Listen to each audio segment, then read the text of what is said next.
नमस्कार छात्रों, मैं प्राध्यापक भोंडवे जे.आर.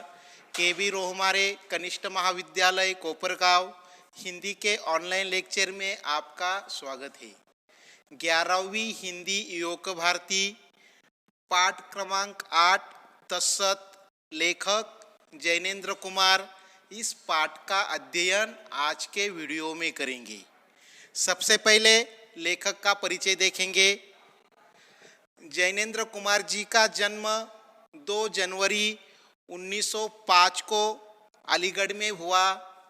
प्रारंभिक शिक्षा ऋषभ ब्रह्मचार्य आश्रम और हस्तिनापुर में हुई। उच्च शिक्षा के लिए काशी विश्वविद्यालय में लेखक ने प्रवेश लिया था, लेकिन 1920 में असहयोग आंदोलन में सहभागी होने के कारण उन्हें शिक्षा अधूरी छोड़नी पड़ी। हिंदी उपन्यास के विश्लेषणात्मक उपन्यासकार के रूप में जैनेन्द्र कुमार की विशेष पहचान है। लेखक जैनेन्द्र कुमार को पद्म भूषण पुरस्कार से सम्मानित किया है। ऐसे महान लेखक का देहांत 1988 में हुआ। इसके बाद छात्रों लेखक की प्रमुख कृतियों की जानकारी प्राप्त करेंगे। त्यागपत्र, कल्याणी, यह 2 प्रसिद्ध उपन्यास है। पाजब, वातायन, नीलम देश की राजकन्या, यह प्रसिद्ध कहानी संग्रह है। पाप और प्रकाश, यह नाटक है। मेरे भटकाव, यह और वे, यह संस्मरण है। और साहित्य और संस्कृति, यह आलोचना की किताब उन्होंने लिखी है। इसके बाद छात्रों विधा परिचय की जानकारी प्राप्त करेंगे। अब विधा का अर्थ है साहित्य का प्रकार। कहानी, संस्मरण, रेखाचित्र, नाटक, आत्मकथा, यह विधा के प्रकार है। अब इनमें से तत्सत, यह कहानी विधा है। अब इसके बाद छात्रों पाठ परिचय देखेंगे। प्रस्तुत पाठ में लेखक जैनेन्द्र कुमार ने यह जानकारी दी है कि प्रकृति द्वारा निर्मित पेड़ पौधे, पशु पक्षी, इंसान अपनी जगह महत्वपूर्ण है। सभी का अस्तित्व सृष्टि के लिए महत्वपूर्ण है। मनुष्य को बुद्धि, शक्ति और ज्ञान का अहंकार नहीं होना चाहिए, क्योंकि इन सभी से ऊपर सर्वशक्तिमान ईश्वर है। और यही सत्य है, क्योंकि ईश्वर सृष्टि के चराचर में व्याप्त है, सृष्टि के कण कण में व्याप्त है। यही सारी जानकारी एक प्रतीकात्मक कहानी के माध्यम से लेखक ने हमें समझाई है। छात्रों इसके बाद प्रत्येक परिच्छेद का पठन करेंगे। उसके बाद शब्दार्थ और परिच्छेद का स्पष्टीकरण देखेंगे। पन्ना क्रमांक 39 देखिए। किताब में अच्छी तरह से ध्यान दीजिए। एक गहन वन में 2 शिकारी पहुंचे। वे पुराने शिकारी थे। शिकार की टोह में दूर दूर घूमे थे, लेकिन ऐसा घना जंगल उन्हें नहीं मिला था। देखते जी में दहशत होती थी।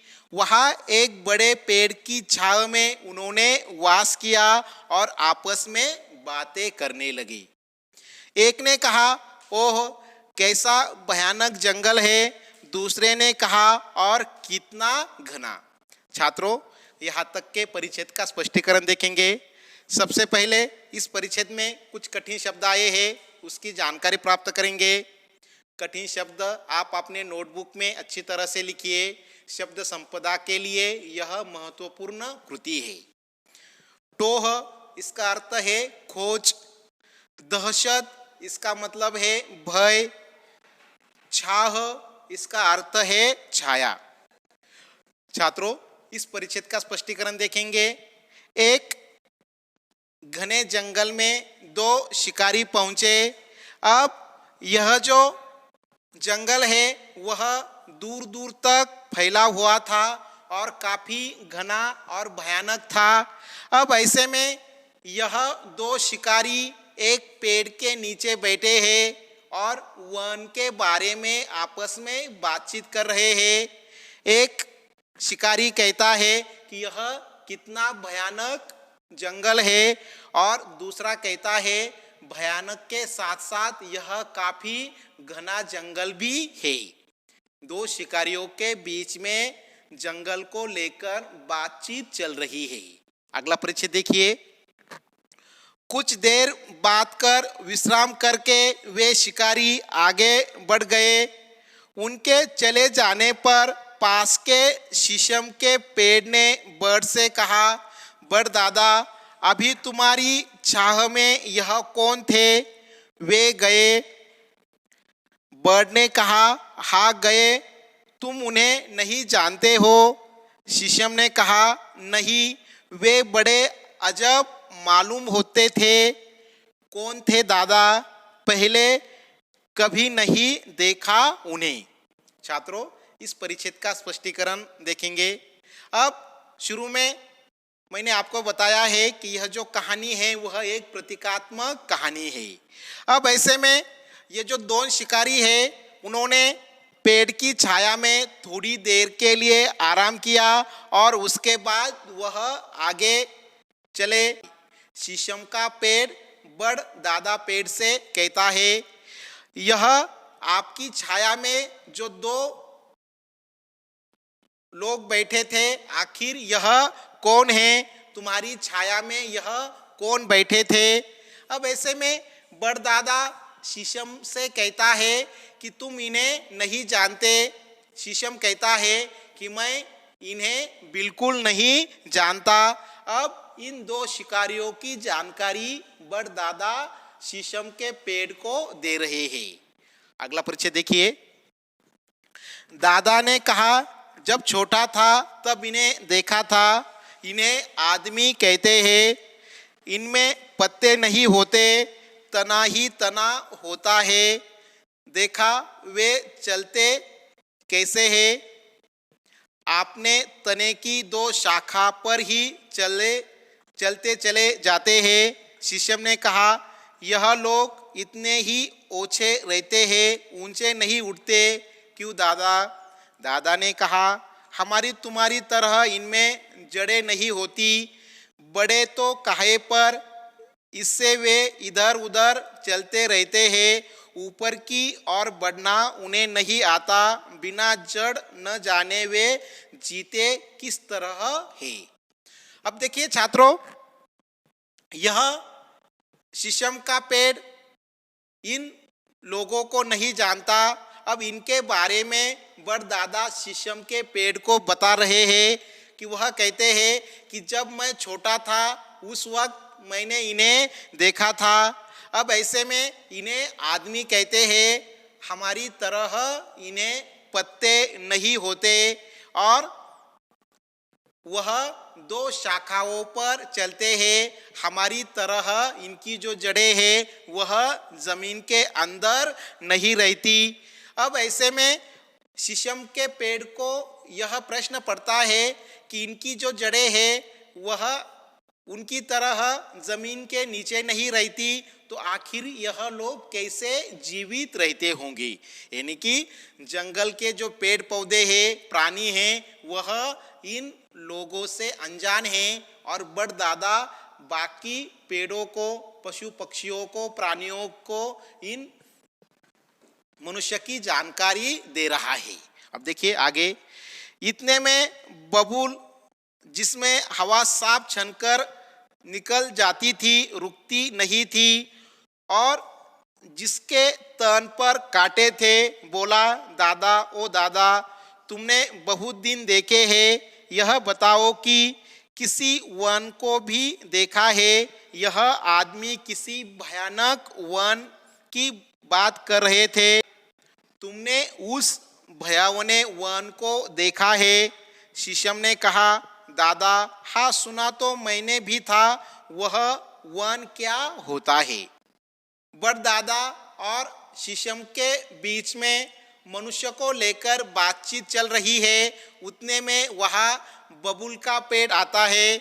बबूल के पेड़ को आप जानते होंगे कि उसके पूरी टहनियों पर कांटे ही कांटे रहते हैं। और वह बड़दादा से कहता है, क्योंकि बड़ का पेड़ अन्य पेड़ों से काफ़ी विशाल है, काफ़ी बड़ा रहता है, इसीलिए सभी पेड़ उसे दादा के नाम से पुकारते हैं। अब बबूल का पेड़ बड़दादा से कहता है कि अभी यह जो लोग गए हैं वह किसी वन के बारे में बात कर रहे थे और कहते थे कि यह जो वन है वह काफ़ी भयानक और घना है। आखिर यह वन क्या है, वन क्या चीज़ है, यानी कि यह पेड़ पौधे पशु पक्षी वन से अनजान हैं, इसीलिए सभी बड़दादा से इसके बारे में सवाल कर रहे हैं, प्रश्न पूछ रहे हैं। शीशम ने कहा, दादा हाँ सुना तो मैंने भी था, वह वन क्या होता है? बड़दादा ने कहा, सच पूछो तो भाई इतनी उम्र हुई, उस भयावने वन को तो मैंने भी नहीं देखा। सभी जानवर मैंने देखे हैं, शेर, चीता, भालू, हाथी, भेड़िया, पर वन नामक जानवर को मैंने अब तक नहीं देखा। एक ने कहा, मालूम होता है वह शेर चित्तों से भी डरावना होता है। बड़दादा ने कहा, डरावना जाने तुम किसे कहते हो, हमारी तो सबसे प्रीति है।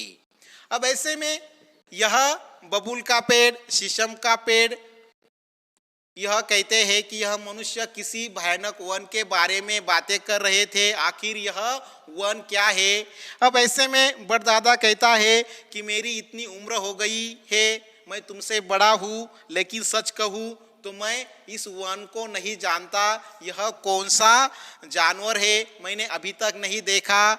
मैंने अभी तक शेर, चीता, भालू, हाथी, भेड़िया सभी प्रकार के प्राणी देखे हैं, लेकिन इस वन नाम के जानवर को हमने अब तक नहीं देखा है। लगता है शायद यह शेर चित्तों से भी अधिक डरावना और भयंकर होगा। छात्रों, यहाँ हम रुकते हैं। अगर आपको यह वीडियो अच्छा लगे आप लाइक और सब्सक्राइब जरूर करें। बहुत बहुत धन्यवाद।